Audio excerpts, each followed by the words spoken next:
Alrighty, this is an exciting video. I'm stoked. Okay, firstly, I'll say the thing that I say all the time, which is I know I should be doing this more often in order to create consistency across all the big social media platforms. Right now, I've been most consistently posting on Instagram and TikTok, and I've been doing YouTube Shorts. But I know that long form content is something that I've been neglecting. I've been saying over and over again, so we're not going to go too deep into that, but acknowledging that long form content is the reason that I came out to Los Angeles in the first place. And as a producer, you're really supposed to work within your means, being resourceful as opposed to always trying to get more resources to, realize your vision. If you want to make a really great movie and you've only got, let's say, $50,000 to play with, and in your mind, in order to create the vision necessary, it's 100 times that. 50 million, which I think is 100 times that. I'm pretty sure. I'm terrible at math, but I shouldn't put that on myself. Math is not my strong point. But let's say 10x the 50,000, and like that's what you need to realize your vision as a producer and filmmaker. But you can't get the 10x 50,000. You only have the 50,000. What are you going to do? You got to make the 50,000 work. So you have to scale the vision. You have to work within the means of what you have access to in order to realize a version of the vision with the resources that you do have, as opposed to always dreaming about the resources that you don't have. Because at the end of the day, you're always going to want more resources. You're always going to want it, especially for a person with my level of ambition. My ultimate goal is to achieve world peace within this lifetime, and billions of dollars will not be enough to achieve that vision. So I could have $50 billion in the bank, and if I can't get people to cooperate and want to collaborate and harmonize and create this shared vision alongside me, then the goal of achieving world peace will not happen, regardless as to how much funds I have access to. Keeping all that in mind, it is important to practice the skills and the mindset of being resourceful over always seeking resources. That was a long, roundabout way to get to that point. I say all that to say long form content does need to happen. And I have been thinking about it. I'm actually going to be getting on a call in the next couple of days, expanding the team and talking with a social media manager who has offered to do a kind of trade for services. I help him get in shape physically with my physical fitness, health and wellness expertise, and he helps me with my long form content. So that's going to be the exchange. With that being said, I do think about what the content long form wise should look like over a consistent basis, which brings me to the point of this video after 4 minutes in. One of my favorite YouTuber commenter people, he goes by Luesta, shout out Luesta. He covers a lot of hip hop commentary, talks about what's going on. And one of the videos that I was watching as I was driving home from Vegas, just got back from Vegas just now.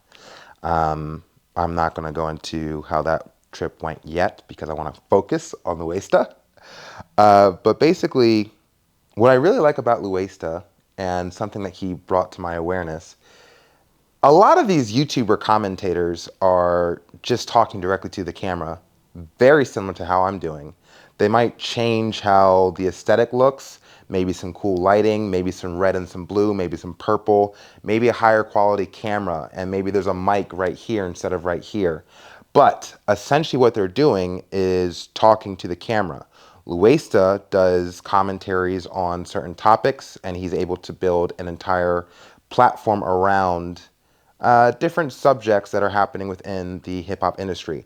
The one that I was watching most recently on the drive back home was how Doechii, the female artist, rap artist with TDE, became hated within the industry. She blew up in 2024, and then in 2025, people are slandering her name and going like, "Oh, she's an industry plant" and all that stuff. And Luesta made like, I don't know, a 29-minute video about it that is presented very documentary style, and it's very well put together. What I liked most, or what sparked my creativity, is when he was putting together that video of Doechii and her rise to fame, he was pulling content from Doechii's YouTube channel that she made before she became famous, which I thought was very interesting. Very interesting, because at the time that she was making that content for her YouTube channel, nobody knew her name, and she was just a fledgling, up and coming artist that had not yet been signed to TDE. And like I said, she was couch surfing, working a regular job at a retail store, getting fired, telling that entire story with what essentially looks like the quality of a iPhone camera, if not worse. She's talking to a very low quality camera and posting that content up on YouTube and getting hundreds of views, maybe thousands of views, unlikely during the time that she was posting it. Then fast forward to 2025, and she's a big hit star. She won a Grammy. She wins these awards wearing Best New Artist, getting compared to Nicki Minaj, Kendrick Lamar dropping quotes that she is the hottest thing out right now. He said that in 2024, right? And now, because she's a big star, the content that she made when she's just talking to her direct-to-camera iPhone with the low quality, talking about how she just lost her job at a retail store, all of that becomes relevant.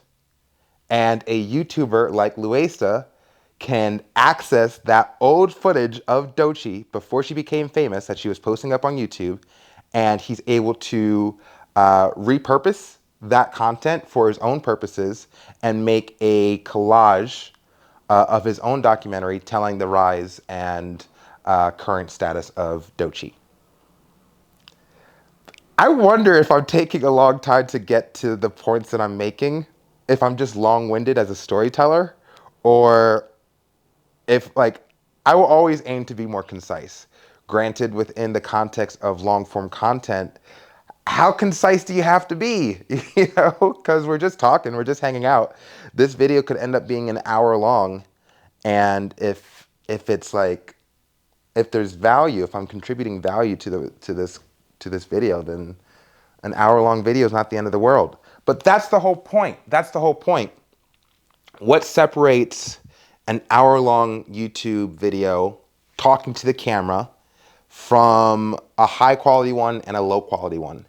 Is it the production value? Is it the edits? Is it like the focus of like how it's very concise and consolidated, and there's a lot of like moving pieces and puzzles and shit like that, and it just looks really high grade? Or is it the legacy? Is it the relevancy? I think that might be it, relevancy. So what makes this video relevant? Perhaps it isn't. Perhaps it doesn't become relevant until, I don't know, a year from now, 5 years from now. At some point, all the content that I'm making has to become relevant. I am Shaun Fury, the greatest natural bodybuilder of all time and the greatest storyteller of all time. So everything that I'm doing as a part of becoming that person, the greatest of all time, has to become relevant. It has to be studied, which means that this video that I'm making right now also has to be studied at some point. At some point. And I have to have that foresight. With that in mind, it does become a matter of, okay, well, I can make these videos all day. I can make 500 of these videos, understanding that they'll become relevant at some point. Is that the best use of my time? Is that the best use of my time? I don't know. I'll just come clean. I don't know at this point what the best use of my time is anymore. That's just the God honest truth. I'm going to finish this video and I'm going to spend time with my son, who I haven't seen in a week due to this Vegas trip. And to me, that is the best use of my time spent today, hanging out with my son. I'm going to kill this spider real quick. It's just a bit too close to me. I'm normally a pacifist, I really am, but just the spider was way too close. Excuse me, I kill spiders when it is encroaching on my space, Like, I'm a live and let live guy. I really am, but, the spider's getting kind of close. Yeah, last night was Sunday, and it was our last night in Vegas, and I'm hanging out with Valley and his cousin, and I call my son on FaceTime every night. I have an alarm that's set for 9:30 p.m. He's a 5-year-old, and I called him to FaceTime him last night, and there wasn't an answer, and then his grandmother called back a couple minutes later, and he was just really excited to see me, and he was jumping up and down on the bed saying that he was Spider-Man and he wanted to show me this new trick. So he does this trick, he puts the phone on the bed and he basically hops on it. Long story short, he's just so happy, and he looks at me on the FaceTime and he goes, "When are you coming to pick me up, Daddy?" And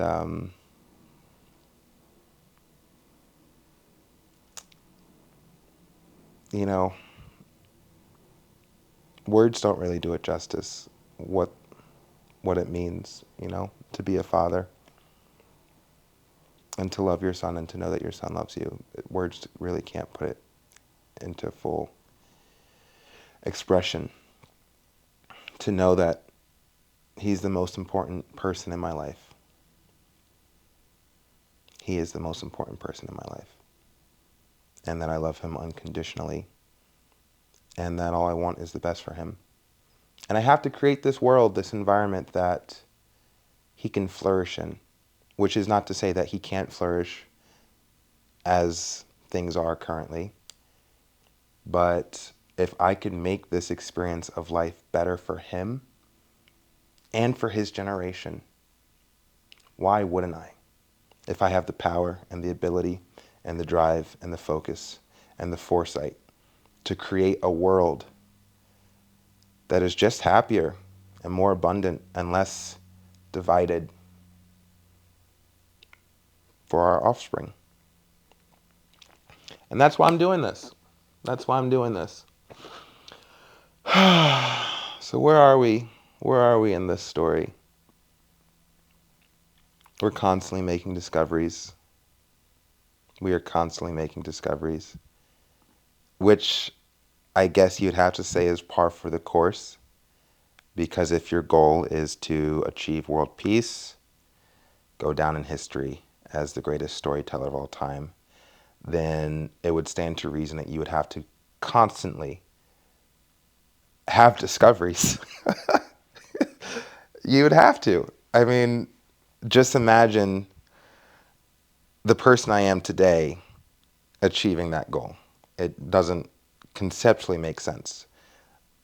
The amount of knowledge that I'm currently lacking in worldly affairs would prevent me from achieving world peace. I only speak one language. I don't know a single soul in the entire countries of China or India or Brazil, Russia. I don't know a single person in any of those countries, just to name a few countries.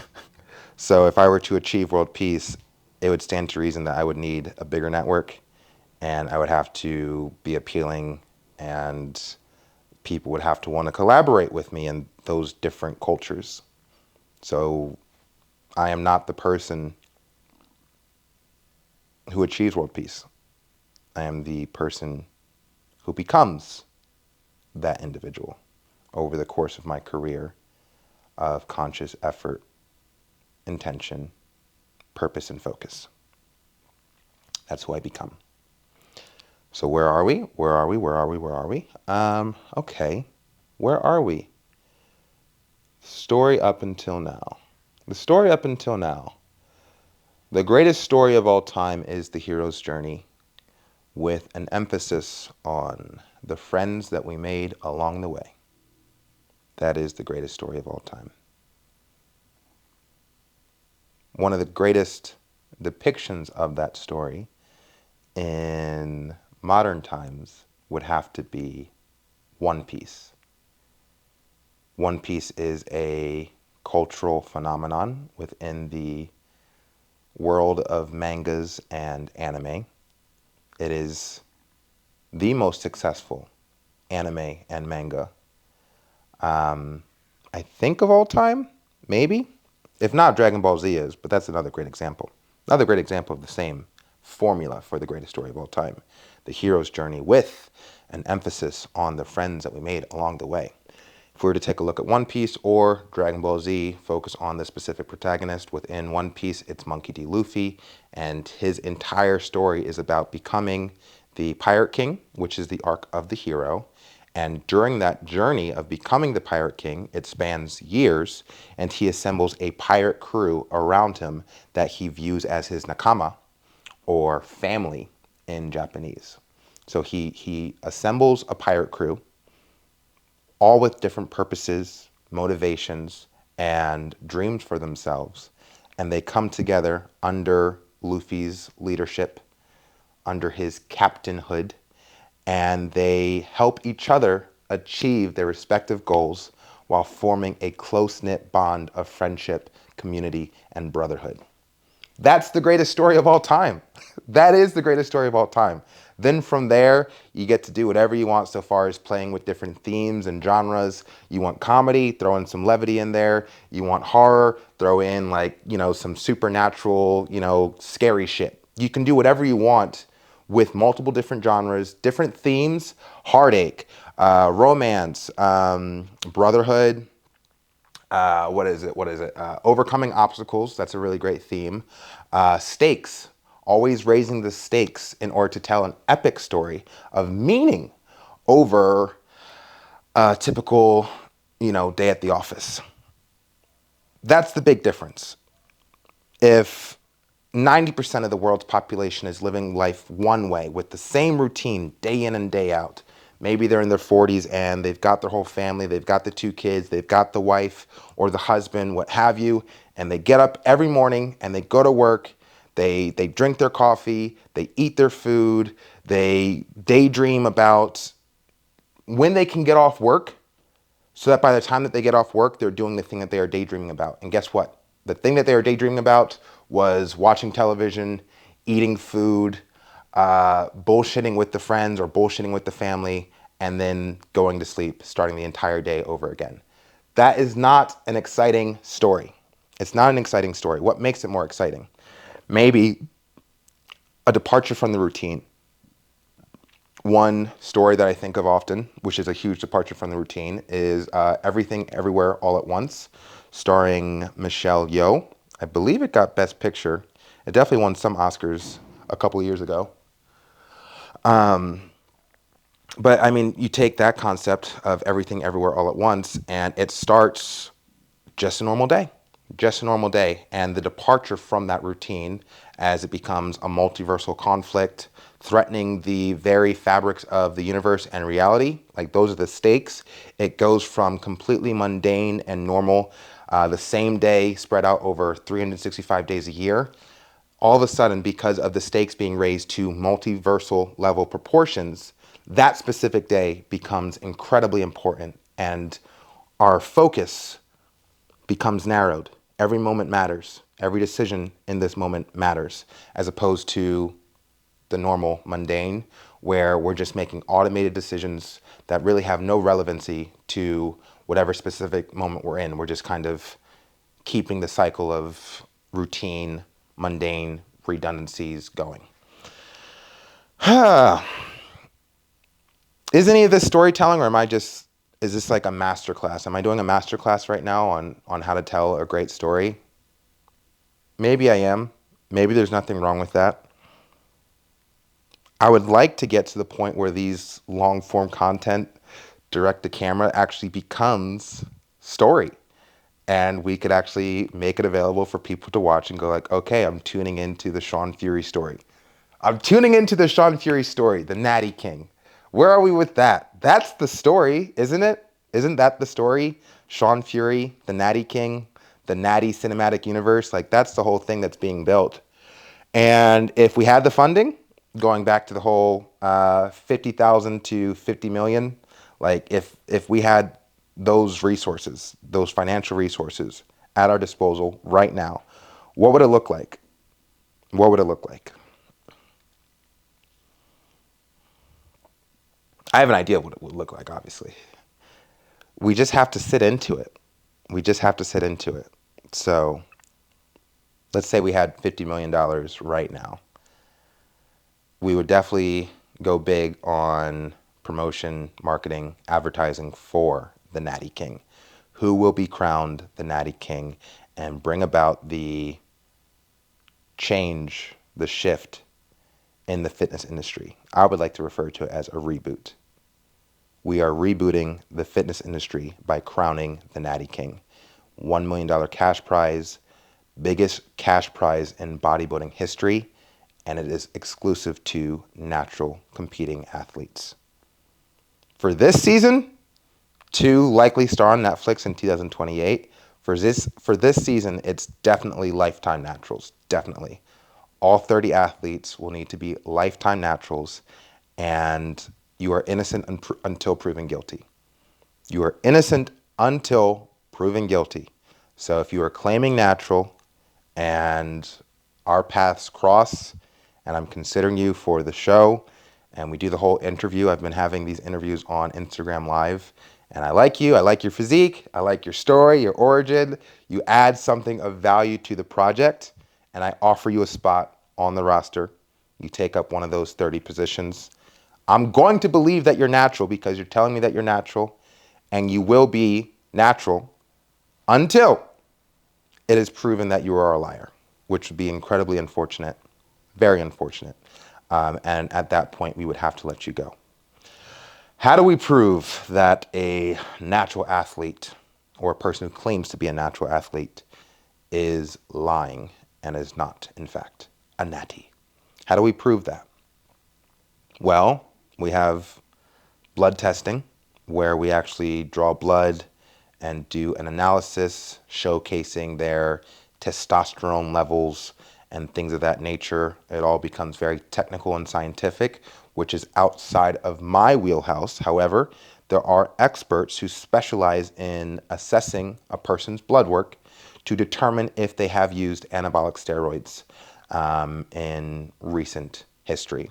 The problem with that is that if we're only to use blood work testing to prove a person's natural status, it has been proven that they can be manipulated or tricked. So you can hop off gear months in advance of a testing, and then the results show that you're not on gear, but you were on gear, I don't know, 6 months ago, something like that. And then you can insert things like a polygraph test where it's like a lie detector test to see if the athlete is lying. Then you have people saying, well, that can be tricked too. And if the prize money is a $1 million cash prize for the winner of the King of Naturals tournament, and you get the title of the Natty King with this really cool crown that we're going to find a forge master for. So if the prize is that, then there is an incentive to cheat and to do their best to get away with it. And we have to account for that. We do have to account for that. So how do we? We've got the blood work. We've got the polygraph. I don't know if a urine test is going to do anything. So if we're to just stick with blood work and polygraph test, then that should weed out a high number of liars. One athlete that I spoke to who is a promoter, he's a bodybuilding promoter, he's run shows in the past. Shout out Aaron Orton. He actually gave me the statistic for natural federations and how often they actually expose a person who is claiming false natty status. And he gave me the percentage of 2.5% of all athletes in natural bodybuilding competitions are lying.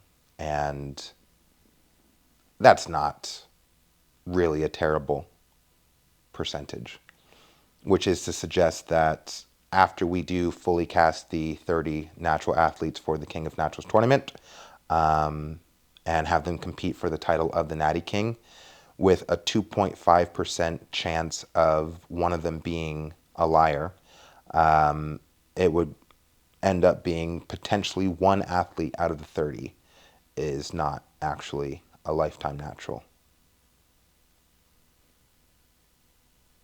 Which, from Aaron's perspective and from others, they're saying, like, that's good television. If you can, actually catch them and expose the person, it just makes for like controversy.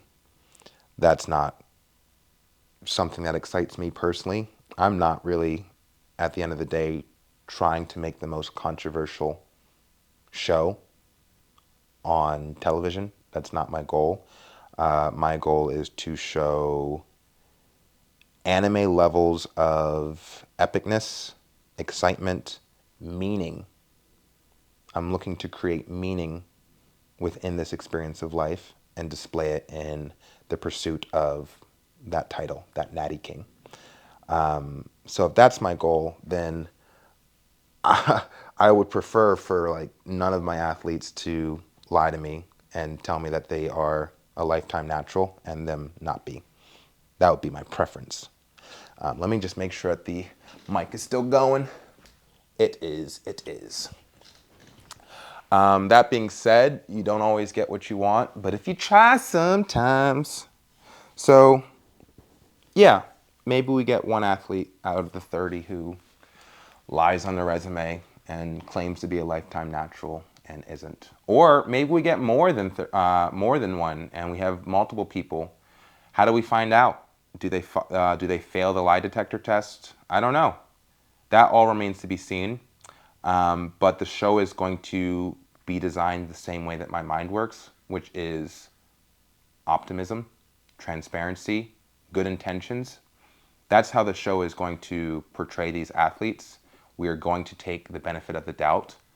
And, if it turns out that I get burned a couple times by athletes claiming to be something that they're not, it is what it is, man. It truly is what it is. It's not the end of the world. We live in a world where people lie. It's the unfortunate truth. And people position themselves in places of authority, of influence, of power, of visibility and attention. And the people who get in those positions are sometimes dishonest and misuse their platform to promote themselves, self-interest, money, fame, accolades, status, all self-motivated. And it's unfortunate that most people are wired like that, to get those things by any means necessary, even if it means being dishonest and lying to the public. What's the solution? What's the solution, Mr. Solution? For those who don't know, that's my bodybuilder nickname. So what is the solution to this culture where if you're looking to make a name for yourself in whatever kind of industry that rewards visibility, whatever kind of industry, if we're just looking at the fitness and entertainment industry, the content creation industry, you get a lot of rewards from being famous, having millions of followers, looking at your content, monetizing your brand. And if you could do that, make money, and the only thing that's required of you is to lie about being natural or about doing a thing, if you get a reward for that, then like How do you address that? How do you address that? Perhaps we're focusing on the wrong rewards, which is why I don't even like to talk about the $1 million cash prize that much anymore. I really just inserted that for I want to make history. The Natty King is a cinematic docuseries which culminates at the King of Naturals tournament, an unprecedented bodybuilding competition where we crown the first ever Natty King with a $1 million cash prize. It changes the entire history of the sport. It's the culmination of the origin leading up to this defining moment where we are no longer rewarding enhanced athletes with this title of recognition, glory, and monetary prize money. If the Mr. Olympia was the greatest title to have in the sport of bodybuilding, the Natty King will surpass that in every single aspect imaginable. So far as recognition, so far as glory, so far as monetary gain, and so far as what it represents to actually be the Natty King over being the Mr. Olympia. What did an athlete have to do to become the Mr. Olympia? In contrast to what did an athlete have to do in order to become the Natty King? It's different paths. One's harder, one's longer, and one is more rewarding. What is the reward? What is the reward? And my roommate's just coming in, so we're going to cut this because this is a open space. But this is great. This is great. More to come. I'm going to get more consistent. But let's see if like this can actually become the content that I need to be creating. We'll see ya.